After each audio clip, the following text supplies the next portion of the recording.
Hello everyone, welcome back on science classes. So 10th class देखते हैं हमारे science का फर्स्ट चैप्टर का नेक्स्ट पार्ट 2। आज की क्लास में हम देखेंगे कि केमिकल रिएक्शन और इक्वेशन को तैयार करते हैं तब हम कैसे उसको फॉर्मेट करते हैं केमिकल इक्वेशंस को, और किस तरीके से उनको वर्ड के अंदर फॉर्मेशन करते हैं, कौन कौन से फार्मूलाज यूज करते हैं, किस तरीके से हम उनको वर्ड में यूज करेंगे, किस तरीके से उनको एज ए फार्मूला यूज करेंगे। सो देखते हैं केमिकल इक्वेशन। लास्ट क्लास में हम पढ़ चुके हैं कि केमिकल रिएक्शन होता क्या है। केमिकल रिएक्शन क्या होता है? जब हम किसी भी ओल्ड सब्सटेंस को रिएक्ट करवाते हैं तो उससे कोई भी नया सब्सटेंस बनता है, और जो नया सब्सटेंस बनता है वो क्या करता है, उसकी अलग से प्रॉपर्टी लेके आता है वो अपनी। सो वो क्या हो जाएगा, हमारा केमिकल रिएक्शन हो जाएगा। आज की क्लास में देखेंगे कि हम केमिकल इक्वेशन कैसे बनाते हैं। सबसे पहले देखते हैं कि वर्ड इक्वेशन कैसे तैयार करते हैं। वर्ड का मतलब क्या होता है, उसको हम लिखते हैं, जो लिखने में फुली कैसे लिखते हैं। A word equation is a chemical reaction express in word rather than the chemical formulas. क्या होता है कि वर्ड इक्वेशन, कि जब हम केमिकल रिएक्शन को एक्सप्रेस करते हैं उसको फॉर्मूला के रूप में ना लिख कर क्या करें, उसको वर्ड के अंदर एक्सप्रेस करें। जैसे सोडियम प्लस में chlorine is equal to sodium chloride, तो ये क्या हो जाएगा, हमने वर्ड में लिख रखा है, ना कि किसके अंदर, फॉर्मूले के अंदर। सो आगे क्या कहता है, it help identify the reactant and product. किसके आइडेंटिफाई करता है, रिएक्टेंट, कि जब दो सब्सटेंस को मिलाते हैं वो क्या होते हैं, और उनका प्रोडक्ट, उनसे जो सॉल्यूशन निकाला है वो क्या आया है रिएक्ट करने के बाद। Okay, the above equation means, जो हमने किसी भी इक्वेशन को हमने वर्ड में लिखा उसका मतलब क्या होता है, सोडियम प्लस क्लोरीन क्या बना, सोडियम क्लोराइड बना। सो क्या हो जाएगा, सोडियम रिएक्ट विद क्लोरीन। जब हम सोडियम को किसके साथ रिएक्ट करवाते हैं, क्लोरीन के साथ रिएक्ट करवाते हैं, तो उसका किस फॉर्म में आता है, वो सोडियम क्लोराइड के फॉर्म में आता है। ये क्या होता है, उसका वर्ड एक्सप्रेशन होता है, कि वर्ड में एक्सप्रेस करना। Symbol of element and their valencies. क्या होता है कि सिंबल क्या होता है किसी भी एलिमेंट का, सिंबल क्या होता है कि कोई भी केमिकल कोड दे देते हैं हम उसको। जो केमिकल कोड देते हैं वो किस फॉर्म में होता है, वन और टू लेटर में होता है, किसमें, एटॉमिक सिंबल के रूप में होता है वो। और वो कहाँ से एब्रीवेट होता है, वो एब्रीवेट होता है जो सिंबल का, जो एलिमेंट का नाम है, कहाँ से निकल के आता है वो, नेम ऑफ एलिमेंट, की जो नाम है सब्सटेंस का उसी में से निकाल लेते हैं। वैलेंसीज क्या होती है, valency is the combining capacity of element. Valency का मतलब क्या होता है कि जब हम दो एलिमेंट को इकट्ठा करते हैं तो उनकी जो कैपेसिटी होती है इकट्ठा होने की, उसको क्या बोलते हैं, वैलेंसी, की कितने वैलेंट है वो, कि वो कंबाइन हो सके, एक दूसरे के साथ रिएक्ट कर सके। It can be considered as the number of electron loss. किसके ऊपर कंसिडर करेगी, जितने भी इलेक्ट्रॉन हमने दिए हैं, जितने भी इलेक्ट्रॉन हमने लिए हैं, शेयर किए हैं, जितने भी इलेक्ट्रॉनिक, उनके एटम नंबर के द्वारा। When it combine with another atom to form a molecule. अगर हम उनको अदर एटम के साथ तब रिएक्ट करवाते, इकट्ठा करते, कंबाइन करते हैं, तो क्या बना जाते हैं, वो मोलिक्यूल्स बन जाते हैं। ओके, देखिए आगे। फिर आती है बात फॉर्मेशन ऑफ केमिकल इक्वेशन, कि हम कैसे लिखेंगे किसी भी केमिकल इक्वेशन को। जब हम केमिकल इक्वेशन को रिप्रेजेंट करते हैं, फॉर्मेट करते हैं, बनाते हैं, लिखते हैं, तो किस किस टर्म में लिखते हैं उसको, term of symbol and chemical formula. किसके अंदर, जो सिंबल है उस टर्म का, और उसके लिए जो केमिकल फॉर्मूला तैयार करते हैं। ऑफ रिएक्टेंट, किन के बीच में, रिएक्टेंट के बीच में, and the product is known as a chemical equation, कि जो रिजल्ट हमारे सामने आता है उनको कंबाइन करने के बाद वो तो क्या होता है, प्रोडक्ट। उनको कंबाइन करना मीन्स एक दूसरे के साथ रिएक्ट करवाना, वो क्या होता है, रिएक्टेंट। ओके, जैसे मैंने यहाँ वर्ड में लिख रखा है, मैग्नीशियम प्लस में ऑक्सीजन क्या हो जाएगा, मैग्नीशियम ऑक्साइड। जब हम देखो, सबसे बेस्ट फॉर्मूला होता, सबसे बेस्ट एग्जांपल होता है हमारे सामने, इसी से अच्छे से क्लियर हो जाता है। ये क्या लिया है हमने, एक मैग्नीशियम,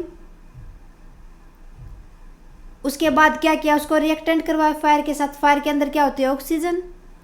सो जब इन दोनों ने रिएक्ट किया तो जलाया इसको, तो क्या हुआ, ये बना, राख बनी हमारी। सो इसको रिएक्ट करने के बाद जो ये आया, ये हमारे पास क्या आ जाएगा, मैग्नीशियम क्लोराइड। क्या आ जाएगा, मैग्नीशियम ऑक्साइड, क्लोराइड नहीं, ऑक्साइड। ऑक्साइड। सो इसके अंदर देखो ये क्या थे, मैग्नीशियम था और ये क्या थे हमारे, ऑक्सीजन थी। तो इन दोनों के साथ मिलकर इन्होंने रिएक्ट करने के बाद क्या बना दिया, मैग्नीशियम ऑक्साइड। ओके, फिर आता है balance of A chemical reaction. Balance कैसे करके चलेंगे केमिकल रिएक्शन को, conservation of mass. Conservation of mass law क्या कहता था कि जब हम किसी भी केमिकल सब्सटेंस को रिएक्ट करवाते हैं तो उससे ना तो क्या होता है, एक न्यू सब्सटेंस या एलिमेंट बनता है और ना ही वो डिस्ट्रॉय होता है।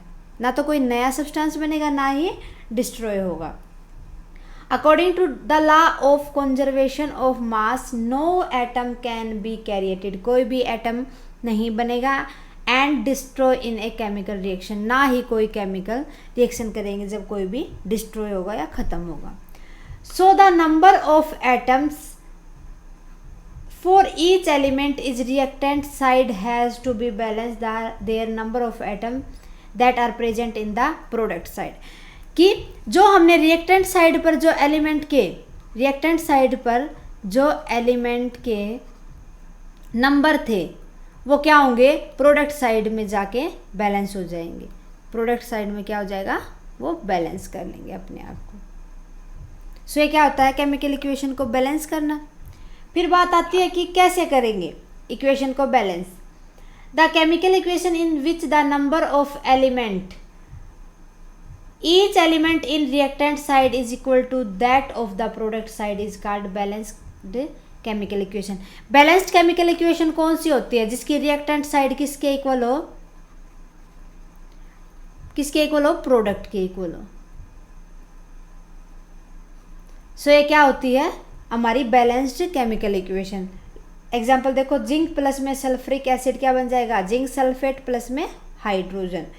जब हमने किसके साथ जिंक को सल्फ्रिक एसिड के साथ रिएक्टेंट करवाया तो क्या आया, जिंक सल्फेट आ गया हमारे पास और हाइड्रोजन गैस आ गई। सो ये क्या हो जाएगा, दोनों साइड इक्वल हैं। दैट्स मीन क्या है, हमारी केमिकल इक्वेशन बैलेंस्ड है। यहाँ पर एस का मतलब क्या होता है, सॉलिड। एक्यूसियस का मतलब क्या होता है, ए क्यू को क्या लिखते हैं, एक्यूसियस। एक्यूसियस का मतलब क्या होता है कि जो हमने सॉल्यूशन डाला है, जो दूसरा रिएक्टेंट है वो क्या है, सॉल्यूशन है, दो का मिक्सअप है। ठीक है, इसके अंदर अगर एल हो तो उसका मतलब क्या होता है, लिक्विड। जी है तो मीन्स क्या होता है, गैस। अगर इंक्रीज का मतलब क्या होता है, गैस फॉर्मेशन हो रहा है, कोई भी गैस बन रही है। अगर नीचे की साइड एरो हो तो क्या होगा, कोई भी गैस फॉर्मेशन नहीं हो रहा। Is that clear. Step the balancing chemical equation. कौन सा तरीका अपनाते हैं हमें केमिकल इक्वेशन को बैलेंस करने के लिए। While balancing the equation change the coefficient. क्या कर देंगे, उनके कोफिशिएंट चेंज कर देंगे। मीन्स जो नंबर उनके फ्रंट में होता है कंपाउंड या मॉलिक्यूल्स के, so that the number of atom of each element is same on each side. इसलिए क्या होगा, अगर वो दोनों हमें बैलेंस करनी हो तो क्या करेंगे, दोनों साइड हम रिएक्टेंट साइड भी और उसके प्रोडक्ट के साइड भी उनको सेम कर देंगे केमिकल इक्वेशन के अंदर। किनको, उनके नंबर्स को, नंबर ऑफ एटम्स को। हो जाएगा। सो इजी था हमारा। एक बार और रिवाइज कर लेंगे ताकि अगर कोई दिक्कत आती है तो साथ के साथ ही क्लियर हो जाए। थोड़ा थोड़ा करके चलेंगे स्टूडेंट्स, बाकी का नेक्स्ट क्लास में। ओके, मिलते हैं नेक्स्ट क्लास में नए आगे के टॉपिक के साथ। तब तक के लिए बाय एंड टेक केयर। और प्रैक्टिस करते रहो, पढ़ते रहो जितना ज़्यादा उसके। Thank you very much students हमारी क्लासेस को देखने के लिए। सो प्लीज़ स्टूडेंट्स हमारी क्लासेस को दूसरे स्टूडेंट्स के साथ भी शेयर करें। अगर आपकी कोई क्यूरी है हमारे किसी भी सब्जेक्ट से रिलेटेड तो प्लीज़ आप कमेंट बॉक्स में लिख दें, हम उसका सॉल्यूशन जितना जल्दी पॉसिबल होगा आप तक देंगे।